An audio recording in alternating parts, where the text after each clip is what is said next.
I yield 2 minutes to the gentleman from Connecticut, the ranking member of the Intelligence Committee, Mr. Himes. Gentleman is recognized for 2 minutes. I thank Ms. DeLauro, and maybe I can help my confused friend from New York so that he might understand what is at stake here and why Democrats are going to vote no. I stand here with some trepidation because for a decade and a half I have stood here and proudly voted to support Israel, and Israel has been attacked, and I know that we will pass Israel aid. But make no mistake, what we're seeing today is a profoundly cynical political maneuver. And for my friend from New York, let me explain it.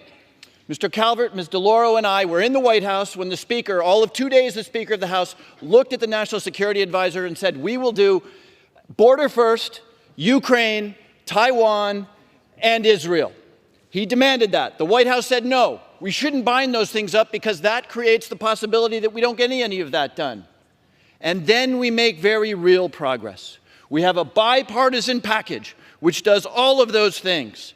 It counters Putin's murderousness in Ukraine. It supports Taiwan. It stands with Israel. It provides humanitarian aid. And it offers a once-in-a-generation opportunity to do a border and immigration deal.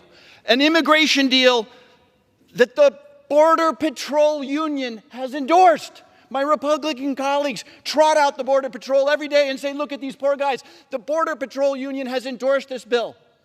This should pass.